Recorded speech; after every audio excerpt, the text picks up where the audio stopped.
and welcome to another episode of Politricks. I'm lying, a motherfucker. Welcome to another episode of 360 Degrees on the Urban Breakdown Podcast, featuring Mercedes, Mercer, and O. Sin probably will not be joining us this morning because she is party and bullshit and party and bull. You know the song, sing it. All right. Oh, what you got? Good morning, man. It's kind of trippy. Like it's been a while since we've been so formal with the setup. So excuse me while I get back into the rhythm. But anywho, on Sunday versus Saturday, I just be having these back-to-back classes. I be partying and bullshitting on Fridays. Sundays as a perfect niche. You know what I'm saying? The kids, they go to bed late. They wake up a little bit later. They'll wake up during this podcast, I'm sure. It's just it's a sweet spot. This works. You know what I'm saying? Yeah, well, works for me in the midst of wedding planning and whatnot on Saturdays. So oh man, it's all good. Congratulations. Thank you. So now, speaking of marriage, do you guys remember on April 1st, it was announced that the head basketball coach over at UNC was going to retire. What's his name? Roy what? What's his last name? Roy Cooper? Roy what? Was it Roy Cooper? No, that's the governor. Yeah, Roy Williams, was that it? Roy Williams was the head basketball coach over at UNC for like years. I don't follow basketball, much less college basketball. I don't know what's going on over there, but I know who the fuck Roy Williams is just because of the gifts and the memes and shit like that. He's been over there for a really long time.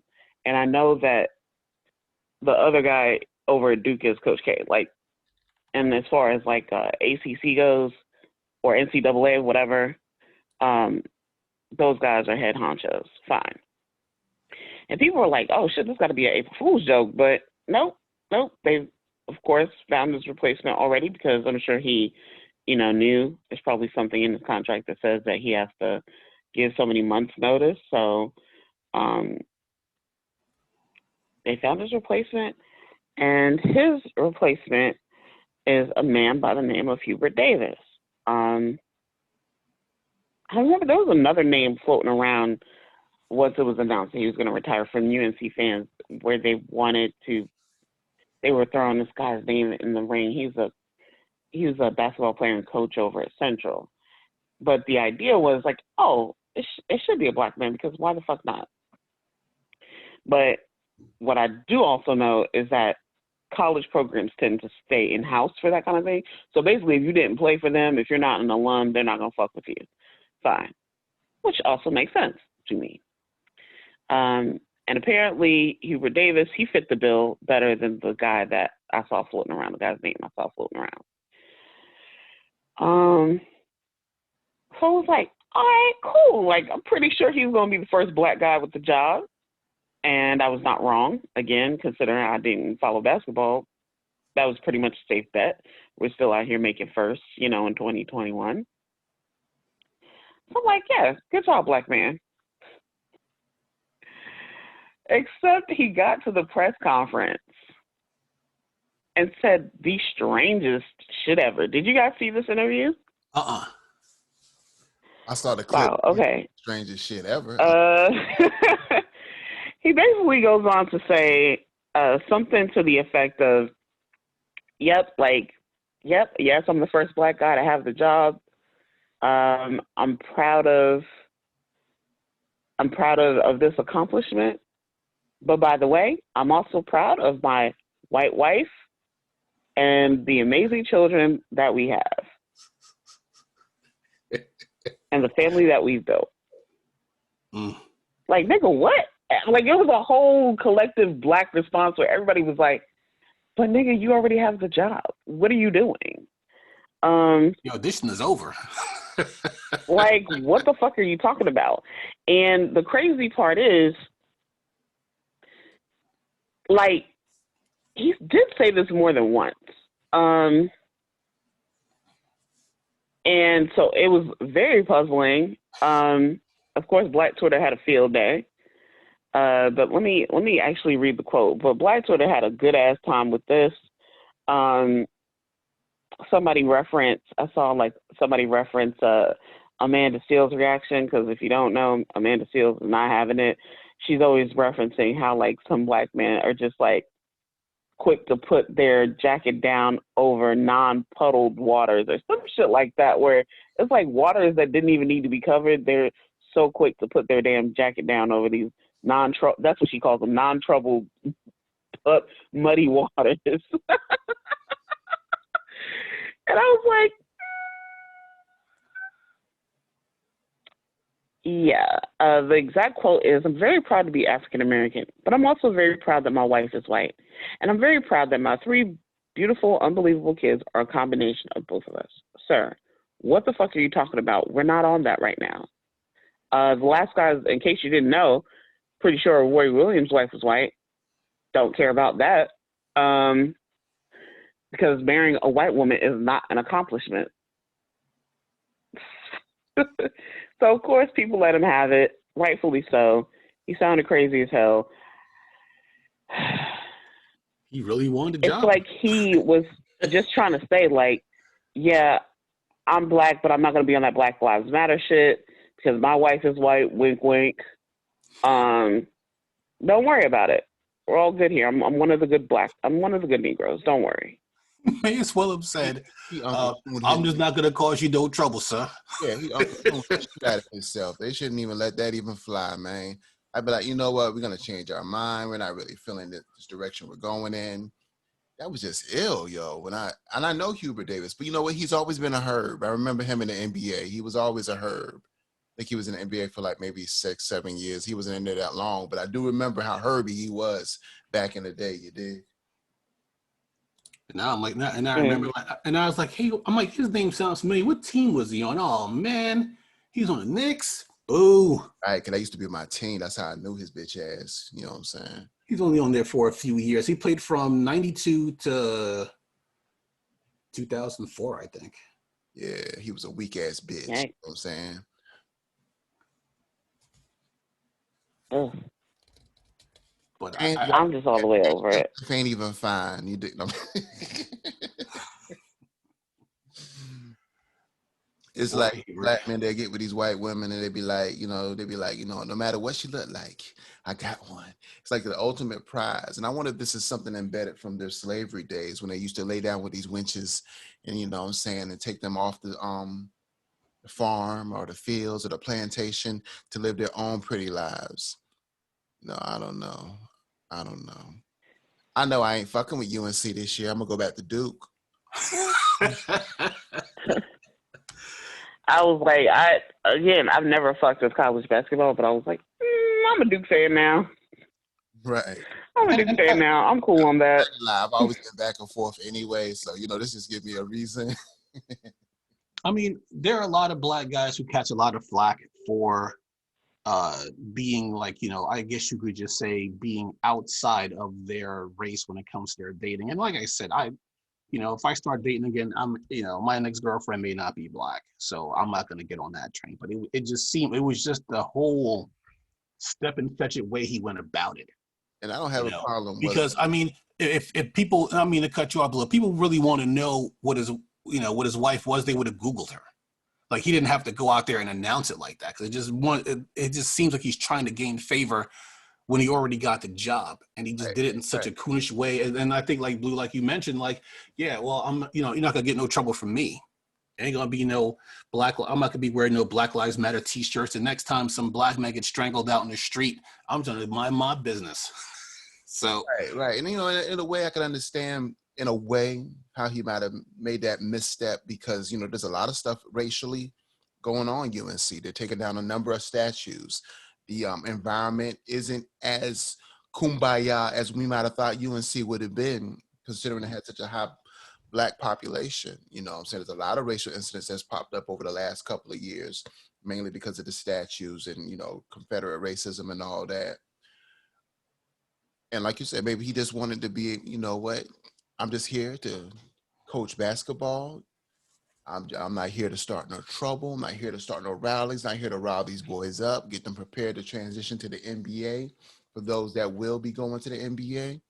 Because, you know, UNC is a remarkable NBA machine. They have a lot of people that come out of UNC that make it into the NBA. You know what I'm saying? The problem with that is the NBA don't mind that kind of good. They call that shit good trouble. You know what I mean? Like the NBA is one of the most. The NFL be like on that coonish shit. Yeah, you're right though. Yeah, exactly. So I could see your point if he was coaching the football team, that would make more sense. And if like UNC had a lot of players that went to the NFL, that would make sense because they don't fuck with that. They don't fuck with none of that over there at the NFL. But the NBA is like, yeah, Black Lives Matter. They don't mind saying it at all.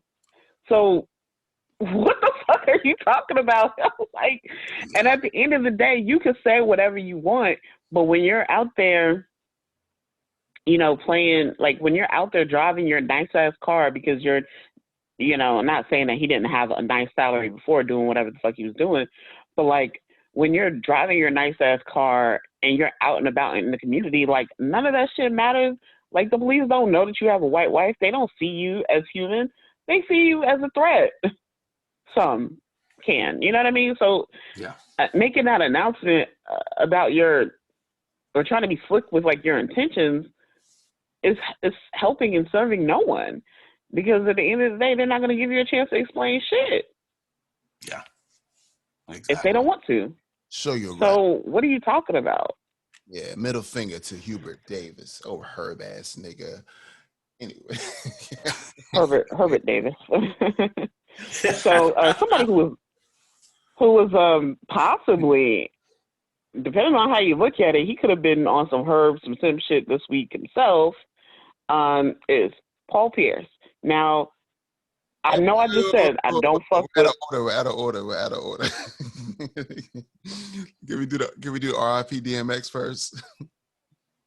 Well, no, because I don't want to, like, I'd rather, before we transition into pop culture, transition into politics type stuff, I'd rather, that's kind of like a downer. So I don't want to end it. I don't want to transition into a downer.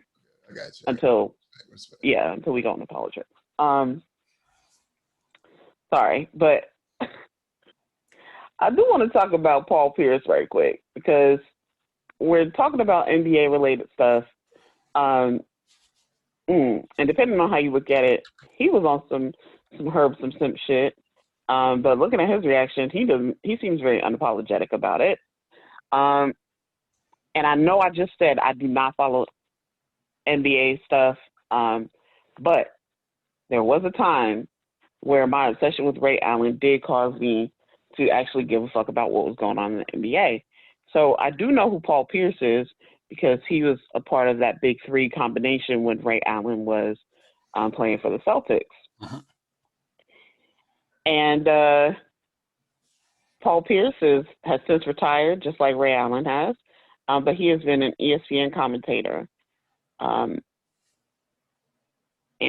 I don't know what ESPN commentators get paid, but what I do know is that the parent company is Disney, and it's all tied into like the ABC family. But the parent company is Disney, because ABC always says that. Like when I'm watching Good Morning America, they'll say Disney is the parent company of ABC. I don't know why that's a thing, or like why they feel like that needs to be said, but whatever. I guess probably because before you go on, Odie, I had to look at it real quick. His salary on ESPN, $3.5 million. Damn, son. Nice. That's actually pretty good. Like commentator, like I don't know how he is as a commentator, but it just doesn't seem like that's a highly demanding job. But for $3.5 million, I think I could stay off of Instagram Live while I'm up to dumb shit. Like you said, $3.5 million is not I don't think it's a daunting and taxing job. You're just giving your opinion. It's not like how Merc does research, and you and I, we don't really do research. We just watch a couple TV shows and we're like, yeah, let's talk about it. You know what I'm saying? I'm pretty sure that, he kind of goes in with that. I've seen him a couple of times. He ain't the most versatile speaker. He doesn't give the most. He gives a lot of opinions. They don't see a lot of facts. I mean, to me, his contribution isn't worth $3.5 million a year. But still, I wouldn't have thrown it away behind some 13-minute Instagram clip of playing poker, with playing with 200 or 300 viewers. right. I love Sean. You know what I'm saying?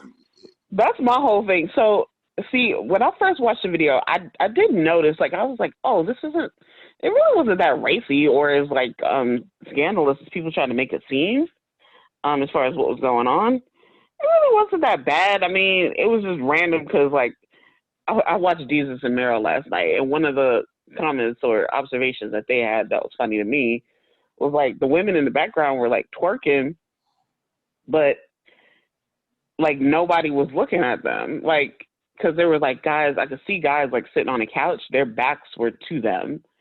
I guess maybe they were twerking to the camera because they knew Paul Pierce was on Instagram Live or something. Maybe that's what they were doing. And I saw them getting thrown stuff, but it didn't look like money. So I was trying to figure out, like, what the hell, who's throwing stuff on them and what the fuck are they throwing? I saw like yellow pieces of paper. And I was like, that's not money. I don't know what the fuck that is, but that's weird. Like, you're throwing paper. They're probably throwing IOUs.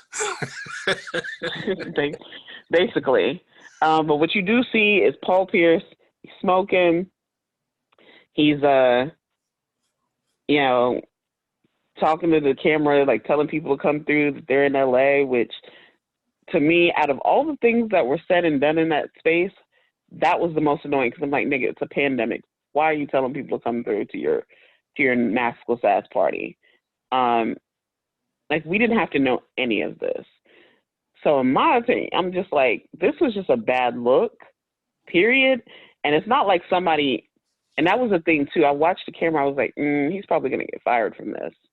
But it's like, if somebody had sneaked and recorded him, that certainly would have been different than him going on live and volunteering to let us see this stuff on his own. I think it might be like a morality clause. He's supposed to be married. I'm sure. Again, remember I said Disney's a parent company, so I would not be surprised if that was the thing. I don't know, why we keep saying Disney's a parent company. Like, that doesn't matter. As scandalous as Disney has been in their history, they're racist, homosexual ass. Very true. They don't really have a moral leg to stand on. They don't necessarily put it out there, but damn, they are connected to a lot of scandalous shit. Their leader, Mr. Walt himself, was on some other. So, I mean, but you got to read your contract. And if there's that moral clause in there somewhere, that might be what it is. The fact that he's married and 3 children might have been like, oh, you're not doing what you're supposed to be doing because you're not a single man, blase. That might have been one of the bigger things. The strippers weren't that scantily clad. They weren't naked. If they were naked, that'd be one thing. Maybe gambling is illegal, but doesn't they own ESPN, so they got a gambling show, a gambling series. You know what I'm saying? Maybe. Well, he was smoking weed. We don't know where he was when this video was filmed. California he said he was in Cali. California does have legal weed. You know what I'm saying? So there's nothing. Oh, there you go. Well, his reaction to things tried to make it seem as though he was okay with this, or that it was somehow planned. He said his initial video was captioned, "Big things coming soon. Stay tuned. Make sure you smile. Truth shall set you free." That's what he hashtagged. And he was just laughing in that clip.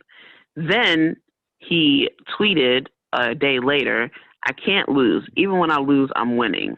And then he put the thinking emoji, blank stare, and like 3 smiley face emojis. So I feel like one of 2 things is about to happen. One, one of 3 things. One, he had thoroughly reviewed his contract and is about to sue ESPN and Disney for firing him when he shouldn't have been. He either knows what's up and then did something to make them fire him that he thought would get him fired, even though technically he shouldn't have been. So basically, I think he's going to either sue them and then make way more than $3.5 million a year. It's either going to be that,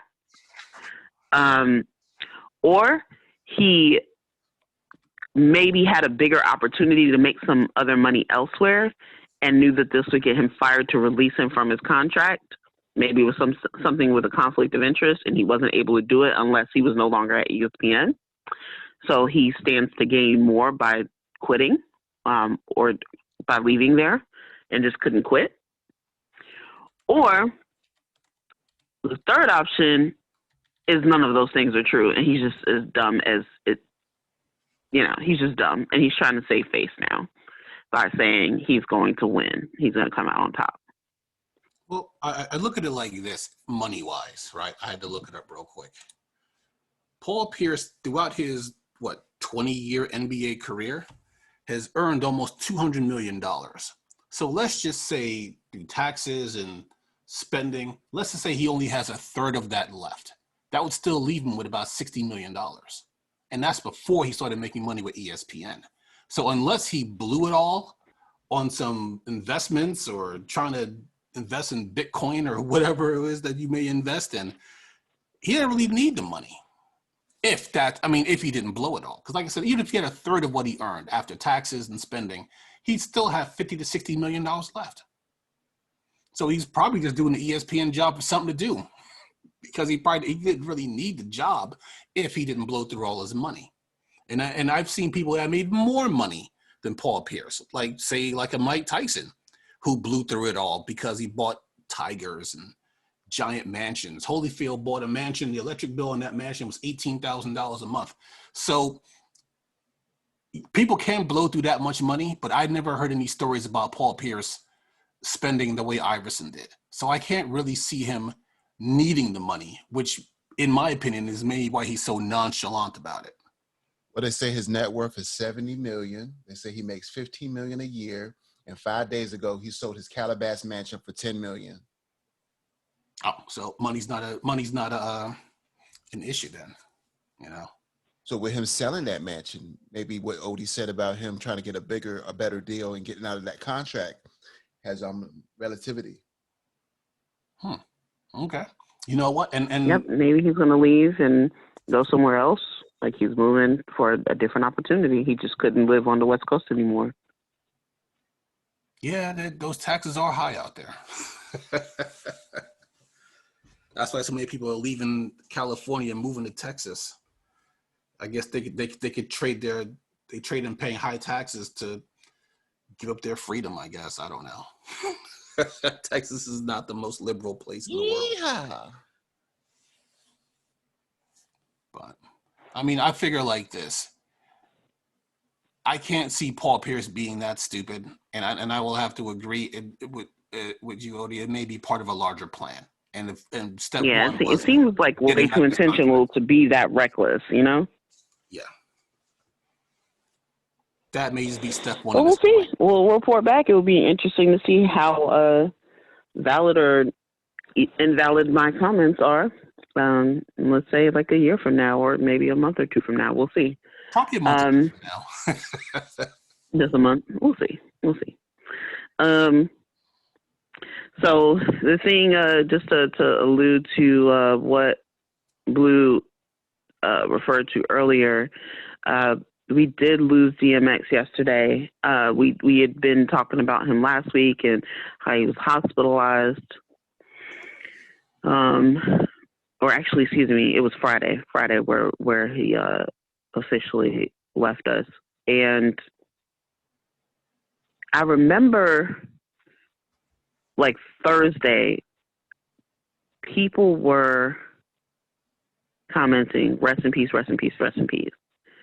And I think, first of all, that's a very weird flex for people to feel the need to be first, because it's like, where are you getting this information from? Like, celebrities were tweeting it. I'm not sure which celebrities, but these are accounts from other people who are on social media, specifically Twitter. I get my Twitter secondhand, by the way. I usually get my Twitter off of Facebook. But anyway,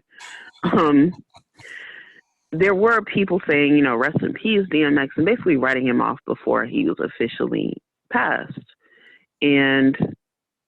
But I remember like his manager coming out and saying, no, like he's still fighting, he's still on life support, but the family is expected to make an announcement tomorrow.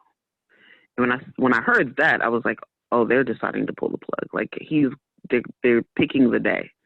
They're officially going to, they're officially going to pull the plug, so to speak. And it happens every time with celebrities, like where they're killed, the negative vibes are put out there, they're killed and written off before their actual time. And I don't understand why people want to be up on game first, instead of accurately reporting when people have passed away. When my father passed in January, a cousin of mine put up a picture of him, and then another cousin commented, "May his soul rest in peace." I didn't even know that my father was passed, like he had passed. And I was just like, that is so fucking tacky, and I just know how that feels. I would never want to do that to somebody else, because you don't know who was able to be with DMX in person. You don't know who was able to get to him. Like, we are still in the midst of a fucking pandemic. People can't just travel. Hospitals still have restrictive visitor policies. So it's not like his family surrounded him and everybody was on the same page at the time of his death. No, there were some people who meant something to DMX that weren't there with him. I am very confident that those same people that loved him and couldn't be with him as he passed and left this earth did not want to hear about his death from social media. They much rather, get the call from, his wife or his kids or whoever was there, like managing that kind of thing. And I just think it's so fucking tacky, and I wish people would stop doing it. But I feel like as long as social media exists, that won't be a thing. I have been listening to DMX music. I have been listening like recently anyway, for whatever reason. Fridays tends to be my day where I like just rock out in my office and do tasks that don't require me to talk to people, so I can do just that. Mm-hmm. But I remember I had a whole DMX set, and I really, really enjoy his music, and that's exactly what I did on Friday after I learned that he passed. I put on another DMX set, and this loss hurts. It's like, people are flawed. You know that he was an addict, but at the same time, it's just like you pray for him to overcome it, but he just couldn't. I think the reason why people pray for DMX to no one wants to see somebody crumble or die just because they don't like him. Like, if I found out that like Justin Bieber was like, an addict, I would just be indifferent to it. I wouldn't be like, yeah, screw Justin Bieber just because I don't like him, But with DMX, he was such a human being, for lack of a better term. Like, all I've been seeing lately on YouTube and Facebook and Instagram is ordinary people sharing stories about meeting DMX and how cool he was in person. There was a comedian, a local type comedian, who told a whole story about playing pool against DMX, and they were like one and one, and then some guy tried to butt in to play because he wanted to play DMX. He was like, I won the last game, you got to play me, and then the bar closed before they could finish the rubber match. But DMX was mad, and he signed an autograph for him. A woman had a long Instagram post, either Instagram or Twitter, about meeting DMX on the airplane. Like, her first time being able to fly first class, and she meets DMX. And he was like the nicest guy in the world. They were just talking about everything from like race relations to family to everything, Mm-hmm. He was a night, like, people had a lot of stories coming out about. Yeah, people always had like nice things to say about him. He wasn't an asshole, Yeah, and even something that I've already seen before that still, I had to look it up again because it made me laugh. I can understand. Well, I'm not an entertainer, but not in that way. But when DMX was on Chappelle's show, when he's a musical guest, and Dave Chappelle talked about how he had the instant replay machine, and like whatever song he picked, DMX would just do it. And he's like, I put up Grand Poobah songs, and DMX was doing Grand Poobah songs. But DMX was doing one of the songs, and he had to stop the song because the DJ put the vocals in the song. And DMX was like, "Don't do that, man. You're killing me." And they left that in the segment, you know. But I mean, he was such a human being, because I mean, he was someone that you could relate to, you know. He's not like somebody who you would probably see and not want to approach because you feel that they would be unattainable. Like I never got a chance to meet DMX, you know. I've met some rappers that I wish I didn't because they were assholes. But if I saw DMX someplace, I felt like I could walk up to him, and I mean, as long as I didn't walk up like an idiot, to just be like, "Yo, DMX, you're one of my favorite rappers, man. You know, peace and blessings to you and your family," and then just keep it moving, you know. And I feel like he would be like a really nice guy about it. So it's weird to miss people that you've never met, but I kind of feel like we're really gonna miss DMX, you know. Yeah. Yeah, I'm glad that that the verses was able to happen, you know, with him and Snoop. And the Drink Champs. That was a moment. So he did a really good job on Drink Champs. So that's what I'm knowing. I love that show. It's one of my favorite shows. I just wish it wasn't so focused on drinking. Yeah. A lot of gems came out of that. A lot of good quotes. One of the takeaways was he said it wasn't about trusting people. Don't waste energy on trusting people. Just let people be who they are. You know what I'm saying? Accept them as they are. You know what I'm saying? Don't worry about the energy of trust. You know, that made a lot of sense to me. You know what I mean? Made a lot of sense to me. Yeah. He will be missed. He will be missed. Yeah, he absolutely will be missed. You know, it seemed like a good guy. So rest in peace, DMX. I will continue to enjoy your music. I hope his affairs were in order. I know he had quite a few kids. 17, I think. It's a lot. But if his kids loved him, then that's a part of his legacy that cannot be taken away. So I hope that his affairs were in order for the sake of those children. I hope he got that thing straight with that one son he had that was on Fix My Life. That was heartbreaking. I didn't see that. I hate that show. I really hate that show. Yeah, that's why I don't want to. I legit don't know. I catch the clips as they come, but the viral ones. You might lose another one. You got the homie Black Rob. He had a hit song back in the day. Whoa, one of my favorite songs of all time. It's on my Facebook right now. He's in the hospital. He wished you know, RIP and condolences and all that to DMX as he sat in his situation in a New York-based hospital.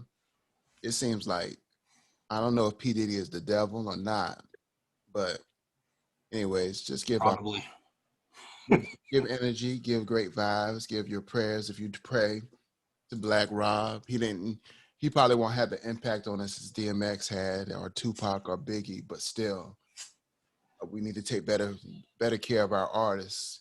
There need to be better health plans for these artists. You know what I'm saying? They get into these deals and they get pimped so bad. They get, you know what I'm saying? They get money taken from them. They just get the bad end of the stick. Sometimes they come out of the worst situations and they get a little money and you think that things will get better, but they still who they are internally. You know what I'm saying?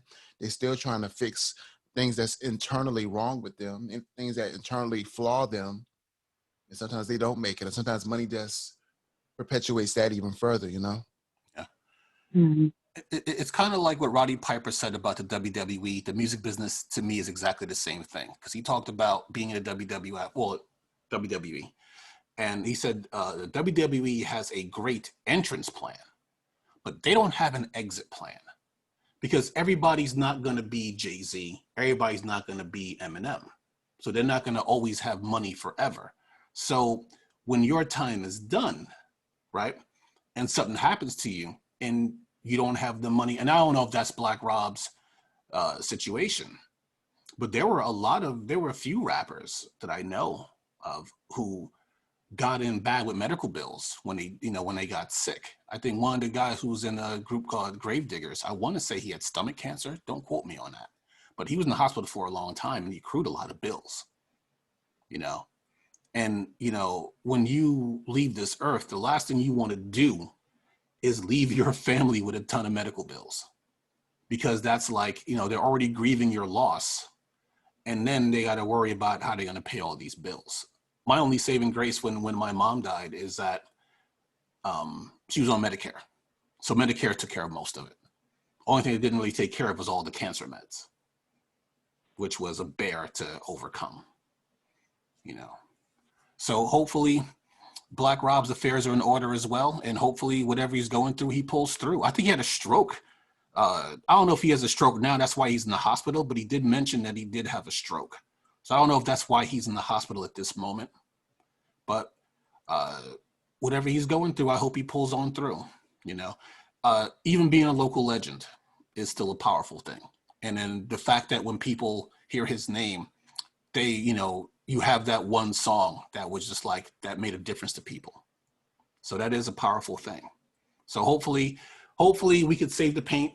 You know, no murals to Black Rob just yet. Hopefully whatever he's going through, hopefully he pulls on through. Absolutely. Yeah, I say P. Diddy. Because, you know, P. Diddy, but they say P. Diddy ain't doing nothing that no white executive didn't do or isn't doing. But still, when we get in these positions of power, we seem like we'll be more caring. We didn't want to burn the artists that got burned in previous deals under white companies, especially in the 50s, 60s, 70s, 80s, 90s, 2000s, 2010s, 2020s. Like basically what Diddy should have been doing. I mean, if you want to quote unquote do it for the culture, then find you your Justin Biebers to rob and let your own people get rich. But whatever, he's really just out for self, and it's funny that we're talking about Diddy right now when he clearly said something on Twitter this weekend. Everybody was in the comments like, did this thing really just say this? Like, he really has some audacity, because the tweet said something to like the effect of like, you need to pay us. You need to pay us. Like, stop taking black art. You need to pay us. And everybody was like, what? Oh, no, you ain't talking. And you know, when black people say that, they know they about to roast your ass with facts. Probably set up Biggie for the murder because he was about to leave and do his own thing on the Undies. Total, they got jacked. You know what I'm saying? Faith Evans ain't all that. So either you broke, on drugs, or dead if you were on, what they call it, Bad Boy. I can't think of one artist that escaped Bad Boy intact. Can you help me out? Please help me out. I really want to say somebody did. The only ones who escaped are the ones that are dead. If you're still alive and on Bad Boy, you're pretty much. I'm not even saying like you're on Bad Boy. Like even if you escape Bad Boy, you're doing okay now. Yeah, like you're bigger now than you were then. Because Mary J was never signed to Bad Boy. She was signed to Uptown. Same thing with Jodeci, so they don't count. Right. He just produced for them. Right. Well, at least what's the name? What's his name? Nobody. I mean, if you could come up with somebody, I can't think of anybody that's like better off now than they were then. Or at least okay. Besides Diddy himself. Who's okay? Who's okay? At least who's okay? The locks, and basically, and that's only because they're doing other things. Like they're into the juice bar. Like I know a couple of them have stuff tied up in the juice bar. Okay. But they could be doing better. I feel like the locks is like the one exception. Even then. Then who pulled the locks out of the Bad Boy camp? Was it? Shit, was it? Was it Death Row? No, it wasn't Death Row. I don't think so. Jay-Z? Well, you know, I don't know. Definitely not. Anyways, they got pulled. They wasn't even under Diddy that long, and it was like they were tied up. The money was tied up because he wouldn't release the contract, but somehow it got situated. I remember reading about that. Yeah, no, that wasn't. Oh, no. You know what? You said Jay-Z. You were correct actually, because the first two albums are on. The first album, Money, Power, Respect, was on Bad Boy, and then the second one was on Rough Riders, and then after that, they were signed to Rock Nation. So I think there was D Block / Rock Nation for the last two albums. So so Puffy probably did have, I mean, not Puffy, Jay-Z probably did have something to do with it, but the second album was on Interscope, well, through Rough Riders. Anyways, fuck Puffy. I don't support nothing. I don't drink Ciroc. I ain't gonna lie, I do watch his little network television show. They got some good shows on there. But I'm gonna try not to. I'm gonna try and catch it on YouTube instead and keep it moving.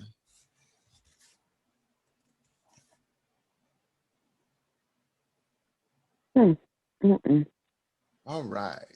Merc, your turn. You know, it's funny you found that picture because I saw a similar picture to that on Wikipedia about my good friend Aunt Jemima. You know me, you know in my segments it's going to be story time, so I just want you to be prepared. So I'll get through this quickly as possible. In 1967, Mel Brooks came out with a movie called The Producers. Zero Mostel and Gene Wilder. They played a couple of producers who decided to hatch a scheme. They said, hey, we're going to make a play so bad that's going to close on opening night, but we're going to oversell this thing. Because if a play flops, they're not going to audit you. Then we just keep the money and then we'll just retire someplace, right? The play that they made was called Springtime for Hitler. And it was a romanticized view of Adolf Hitler written by an actual Nazi. They got the worst people. They got the worst director, the worst actors, and everything they could do to make this thing flop. Oh, go ahead. Oh, I was just going to say real quick, side note, this was also remade with Matthew Broderick and Nathan Lane, I think.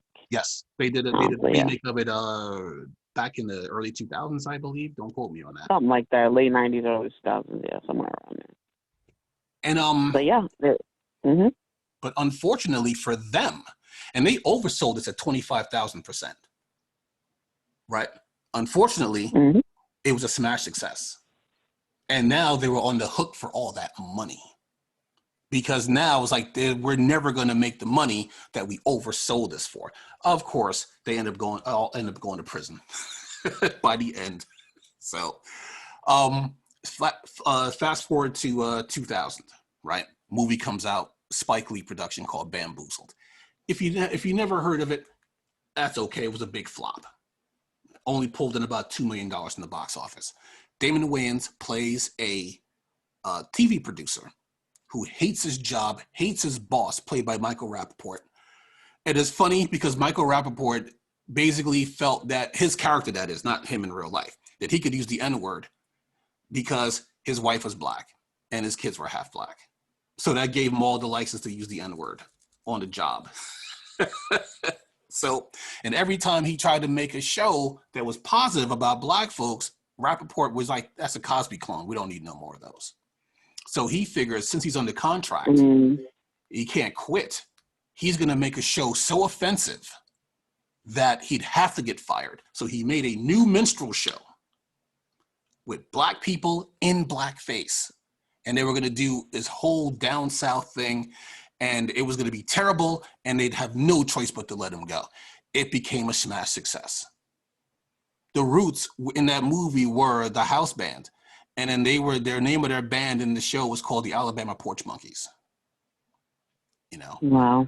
Now in the movie, the reason why that came out as, why it became a success is because they felt that it was satire. You know? Now, here's the thing. No, I mean, outside of Mad TV, you would even get a skit about something like that. Black people in blackface. You know? Because the white people in blackface was offensive enough. Now, the reason why I bring all this up is to say this, okay? Lately, there's been this whole culture war bullshit going on with the right, the far right, right? And they've been dragging black people into it. And one of the things I've seen lately was this romanticized view of Aunt Jemima. Because starting this year, going more toward the end of the year, you know, the Aunt Jemima brand is retiring the whole Aunt Jemima logo, the whole Aunt Jemima name. By the end of the year, they'll be known as the Pearl Milling Company. And Aunt Jemima will be laid to rest. Okay? So I've been seeing people posting this romanticized story about Aunt Jemima. And it's funny because I got up early this morning so I could finish working on it, you know, because I had it saved on my Facebook page. And I go to look it up, and the person who originally posted it, she deleted it. And I was like, damn, I knew I should have taken a screenshot instead of just saving it. But she deleted it. Probably because people had been posting like Snopes articles all over that thread. And they were just like, yeah, everything you're saying about Aunt Jemima is bullshit. Okay. The name Aunt Jemima itself came from a minstrel show. And it was a man dressed as a woman in blackface portraying Aunt Jemima in the minstrel show. So she was like a character in the minstrel show. That's where the original company got that name from. Now, the article that I saw, the little blurb about the puff piece, you should say, centered around Nancy Green. She was only the first woman to play Aunt Jemima, right? There were a total of 9 women between 1893 and 1964 who played Aunt Jemima. So Nancy Green was just the first, okay? Nancy Green was let go because, you know, she was going through fairs all across America, and every time that she would be at a fair or something like that, they have a big billboard, and then it would say, "I's in town, honey."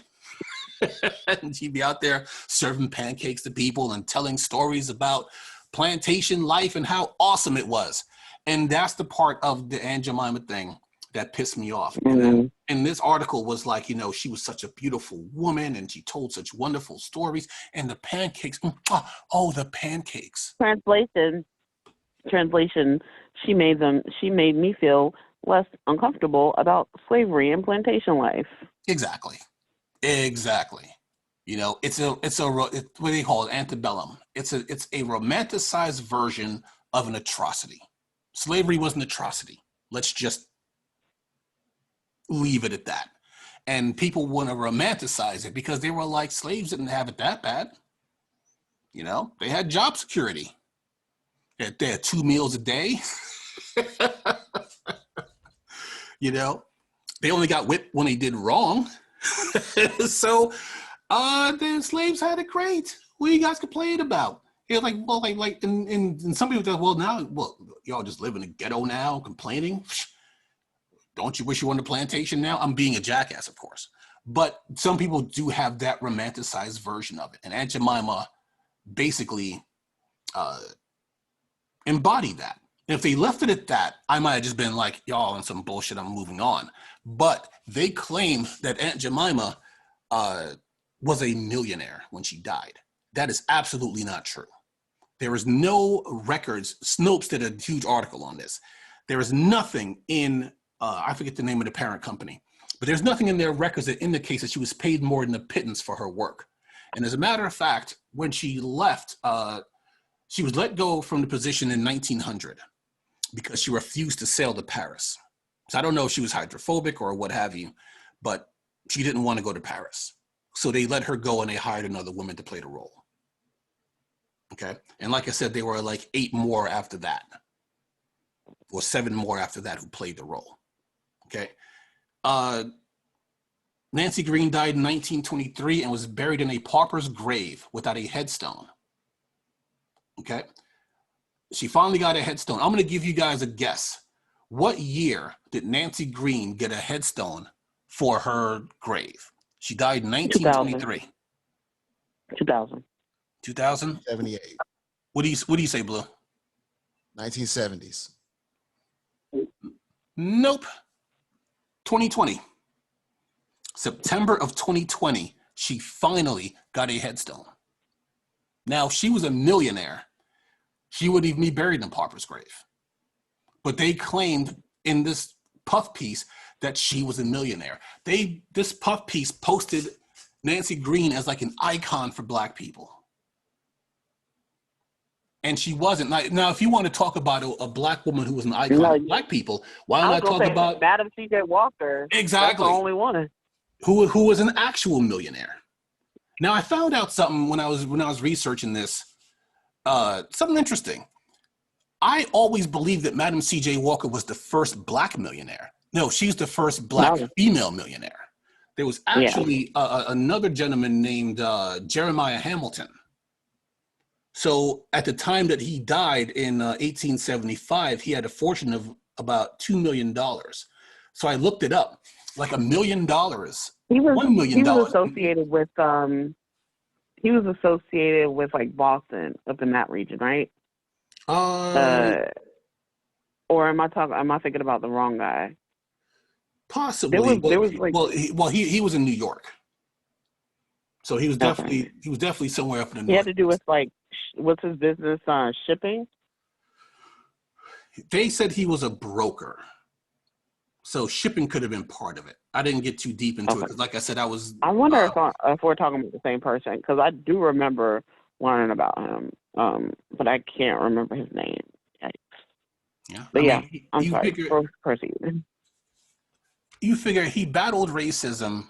When he died, his net worth was about $2 million. And I was looking it up. $1 million in 1875 is worth about $23 million today. So to have $2 million back then, that was for lack of a better term, it's a shit ton of money. For a black man to amass, you figure 12 years after the Civil War ended. 10 years, really, because it ended in 1865. He died in 1875. So if you wanted to portray a black woman as an icon, Madam C.J. Walker's right there. Doesn't she have a biopic coming out soon? What's her name? Was it Octavia played her. It was like a limited series. So it's already out. It's already out. It's on Netflix. It's really good. Oh, I gotta catch it. Unless she has another one coming up. But it's a good limited series. It's only like 4 or 5 episodes. And it covered like it covered a couple of things. They touched on how Rockefeller was her neighbor as well. But it was a really good series. I enjoyed it. I think it came out like last year. Yeah. But this whole thing has been a trend lately with the right. Okay, I'm going to put this on the politicians and not on the voters because sometimes you got to see the forest for the trees. But when it comes to right-wing politicians, well, Republican politicians, I won't even separate them. It's basically just the forest. There are no trees in this forest. It's just a mass of green, in more ways than one, And they are just all about themselves. They're not about people. They're all about serving the corporations. So when they get mad at stuff like cancel culture, so to speak, it's not really cancel culture. It's called correction culture. Because having they gave Aunt Jemima a perm that was great, but it's still a character rooted deeply in racism. And then after the George Floyd thing was going on, they were just like, yeah, maybe it's time to retire this thing. And they did, So it took a while. I think Uncle Ben is going through a similar thing. The Land O'Lakes Native American is going through a similar thing. But you figure things that happened back then, just because they were acceptable then, are not really acceptable now. The Washington Redskins are going through that. Redskin is a derogatory term for Native Americans. Mm-hmm. So you may as well just make a team called the Brooklyn N-words and then just make that a team. That's basically like calling a Native American Redskin. So it's time for a change. A change has to happen sometime.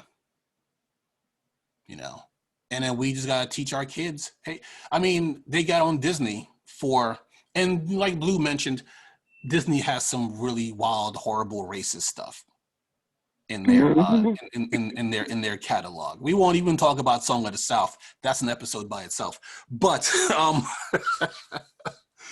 but you figure they had a movie. I was watching a podcast called Double Toasted. I watch them on YouTube. They're actually pretty funny. I like those guys. and they were talking about, I'm trying to remember the name, The Rescuers or something like that. Anime. I'd never seen it, you know, but it was a Disney cartoon from back in the 60s, and they had a cat on there because they were all cats and mice and whatever. And it was like this horrible Chinese stereotype. Think Mickey Rooney at Breakfast at Tiffany's. That's like the character that was that cat. And it was just a horrible Asian stereotype. And what they did was they didn't censor it, but they kind of took it out of the kids section. So this way adults would have a chance to go over these things with their kids, you know, and let them know, yeah, we're laughing at this now, but it's really not funny, you know? So they didn't censor it. I mean, except for Song of the South. I don't think Song of the South is available on Disney+. They were like, yeah, we're not gonna, no. We're not doing that. Because just because it was acceptable then doesn't mean it's acceptable now. But my whole point is, this whole culture war does not really involve African Americans from a Republican standpoint, because Republicans don't care about Black people. Only time they care about Black people is when they want to make a point. Because here's the main point. The reason why all this stuff is going on now, well, I kind of jumped over my own point. Kelly Loeffler, who lost her seat in this past election, she had a tweet because Major League Baseball took the All-Star game out of Atlanta and they moved it out west somewhere, Colorado or some other state. I don't even remember. But because I don't really watch baseball like that anymore. But Kelly Loeffler's tweet made the Major League, she said the MLB had the chance to honor an iconic trailblazer and Braves legend, Hank Aaron. Instead, they bowed to the whole disinformation campaign of the left, to the detriment of hardworking Georgians and small businesses. And then Raynell Aaron, who was his Hank Aaron's grandson, got on her page and was like, please keep my grandfather's name out of your mouth. He just left it at that. Because Kelly Loeffler doesn't give a shit about Hank Aaron. She gives a shit about making a point, about trying to shame Major League Baseball for leaving, for taking the All-Star game out of Georgia. And they're like, oh my God, what are all these Black businesses going to do? I guess they'll just have to rely on the 80 plus home games that the Braves have every year. Because I mean, the Atlanta Braves are still a baseball team in Georgia. So I guess they'll just have to rely on 80 home games to get by. Fucking jackasses. Like, it's so transparent, because here's the thing. Why did Major League Baseball pull the All-Star game out of Atlanta? They pulled it out of Atlanta because the Georgia legislature made a rule making it horribly difficult for Black people to vote in Georgia. It was always difficult, and they made it even more difficult. The only reason why Black people were able to get their voices heard was because of the pandemic. Because of the pandemic, they were allowed to do mail-in votes. The mail-in votes pretty much canceled all the horrible shit that Brian Kemp did over the last 10 years. So that's why. But please keep us out of your culture war nonsense. We have enough problems as is. Okay. And one last thing before we wrap up, I want to talk about Joe Biden's infrastructure bill. And I want to talk about the support it's getting. Okay. Because I will say this about Joe Biden. I still don't like him, but he's done some good things. I got to call it as I see it. You know, there was a rumor going around that Jay-Z was getting ready to buy DMX's masters and gift it to his kids. Yikes. You know, and I think the asking price was $10 million. Don't quote me on that. I haven't seen it anywhere respectable. I see it in like these little rinky-dink websites, so I didn't really want to mention it. But some of my friends had a discussion about, you know, Jay-Z really is a good guy, because, you know, we rag on Jay-Z when he does something shitty, right? Like throw Kaepernick under the bus.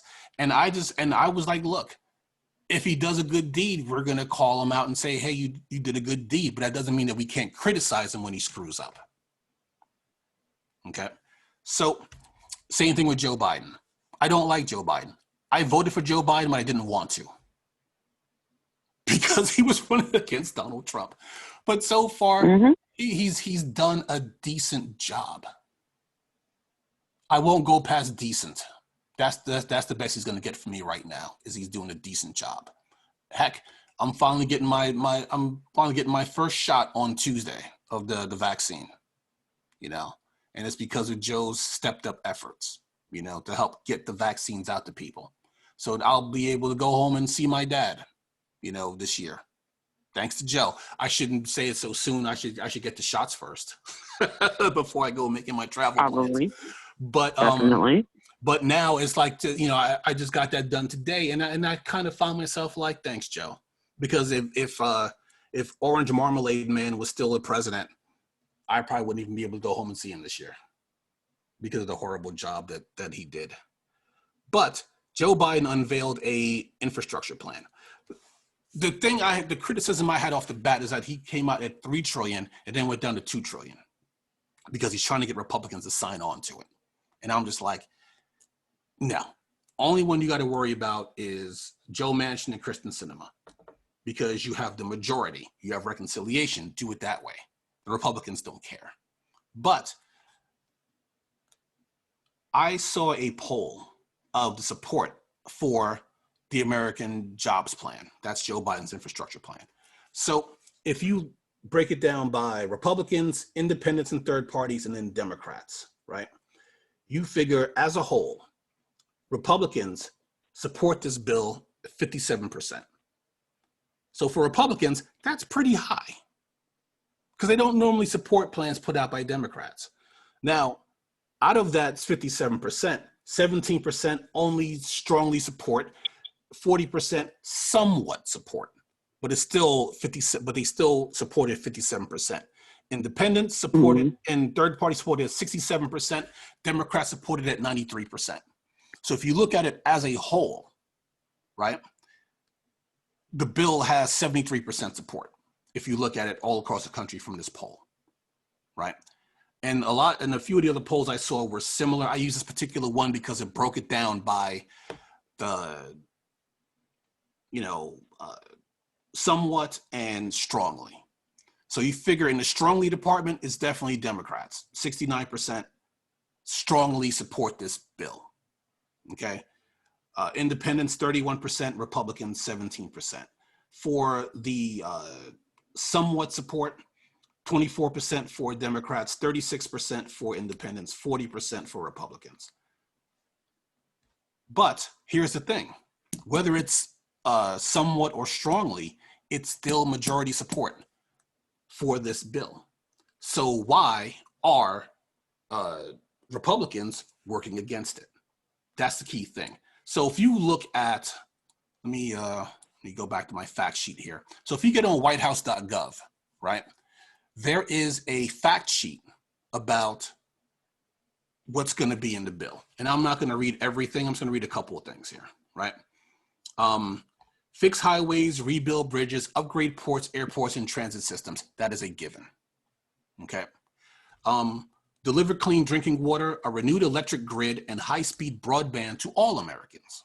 I've already talked about the importance of broadband internet to all Americans. There are a lot of jobs. I don't know about a lot. I don't want to speak in generalities here. But if you work from home, you can't be on DSL. You can't be on Wi-Fi because depending on your job, you're transmitting a large amount of information. You got to have broadband if you're going to work from home. Now, in rural areas, they don't really have access to broadband because cable is still mostly private. There are some states that do have their own service, but very few states do.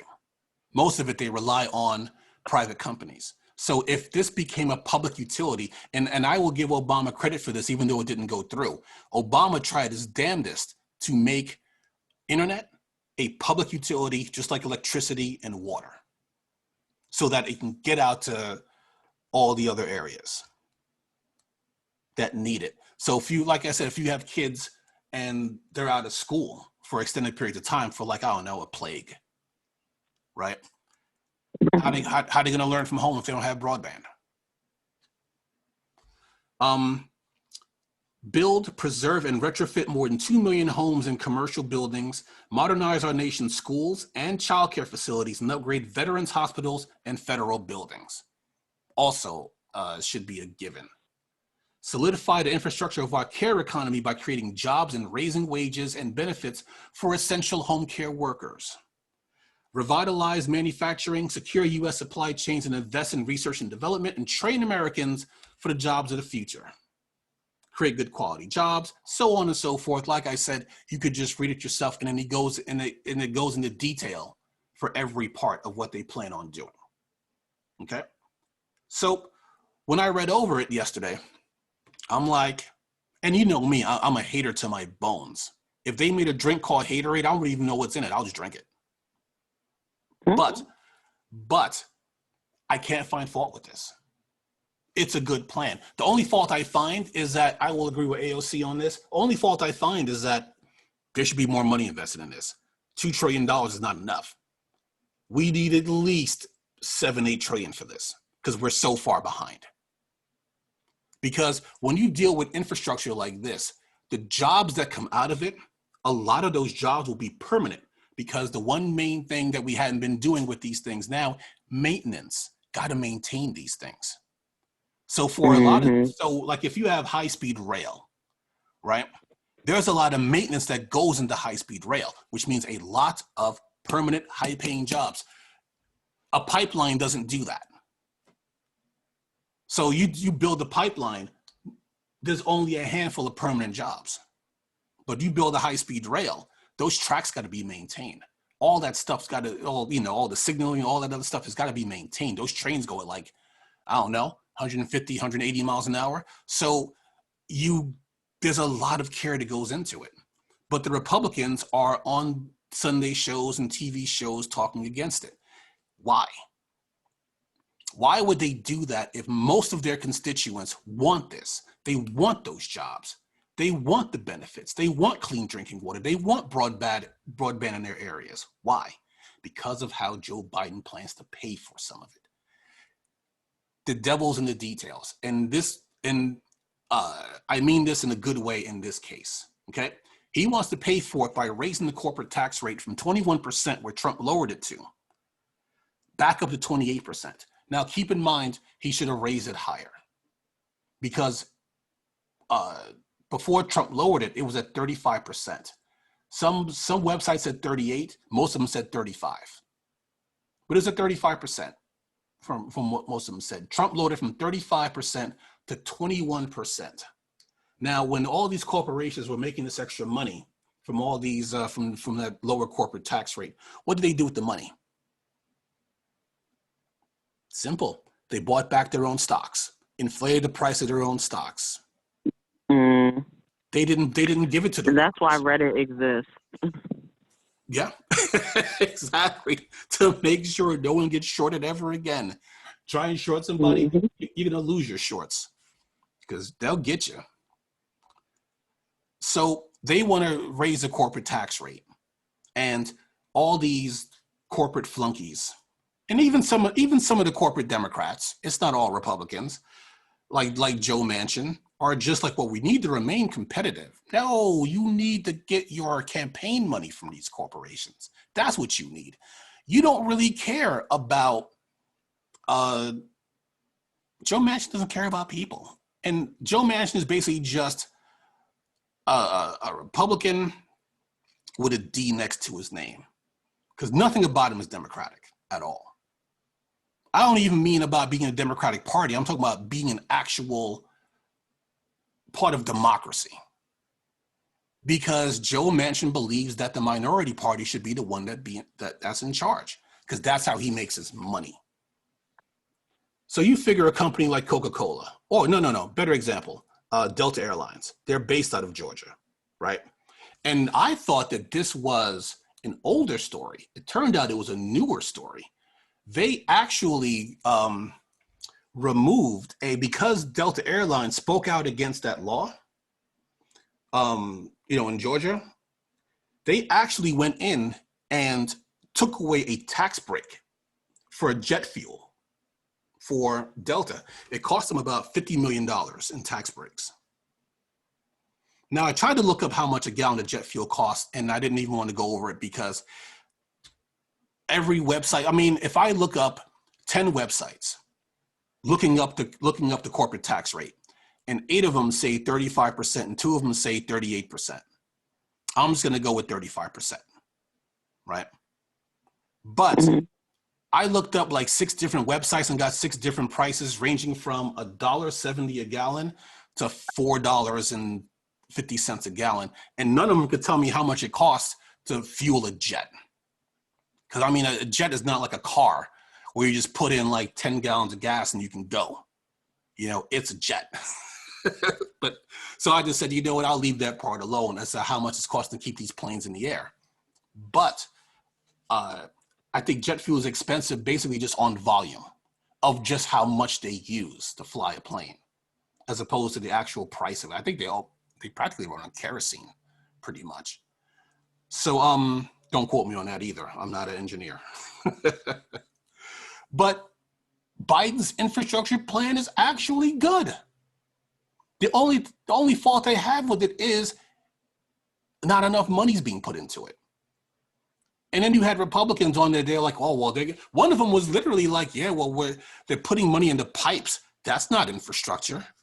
What the fuck are you talking about? Of course it's infrastructure. Even Pete Buttigieg, they had me agreeing with that son of a bitch because he was on there like, yeah, well, pipes carry clean drinking water and clean drinking water is part of our infrastructure. When Pete Buttigieg is the smartest person in the room, I don't know. But it's one of two things. Either A, these Republican politicians don't know what infrastructure is. Or B. They don't, as evidence in Texas, but go ahead. Or B, they know exactly what it is, but they're hoping that their listeners don't know what it is to try to turn them against the bill. Because right now, it's majority support for this bill, for Republicans. Not just for the country, for Republicans. So let's just say in a month or so, we don't get this thing passed, and Republicans keep chipping away with their culture war nonsense and their wedge issues. And let's say it goes down to like, I don't know, 39%. Then Republicans have a reason to just be like, well, I'm not going to vote for this because our constituents don't want it. But now that their constituents want it, they're trying to force them into a different point of view, because they don't want the corporate tax rate to go up, because that's who their masters are, the corporations. We had somebody on the show who made a statement, and I didn't really get a chance to challenge her on it because we ran out of time. But she said that like the media like controls the country, and that's absolutely not true. It's corporations that control the country, because all these media organizations, CNN, MSNBC, Fox News, all these are corporate run. Look them up. Don't take my word for it. Look it up. They're all of them have parent corporations. So if the corporate tax rate is going to go up, watch how subtly CNN and MSNBC tries to throw some shade on this bill. They can't just come outright and be against it, because that would just look foolish to them. Mm. So they're going to try little digs and little jabs here to get people. And then plus, all those anchors are millionaires. Multi-millionaires. You figure Tucker Carlson gets like $20 million a year to be on Fox News. And he don't even need it because his family's already rich. He's been rich since he was a little kid. So don't do your research. Get on whitehouse.gov and read the bill for yourself. Don't listen to Dr. Jason Johnson. Don't listen to Joanne Reed. Don't listen to Geraldo Rivera or whatever Fox News jackass happens to be on that day, Greg Gutfield or whoever. Read it for yourself. Don't just take the news at its word. Research it. Look it up. Because you're going to find out that some of these news channels, a lot of the bigger ones, have an agenda. And it shouldn't be that way, but it is, Look it up. and see for yourself. So, and that's all I had. So, I was hoping that Mercedes would be on. I think she had something, but I guess we can catch up with her another time.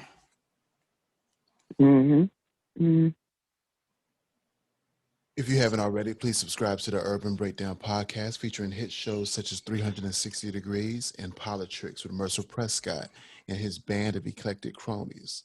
Also available on this podcast streaming station is She Said, He Said, where the women come first, and A Man's Perspective, which should be back up and running within a few weeks. That's the Urban Breakdown podcast, available on all streaming podcasts. Be well, be great.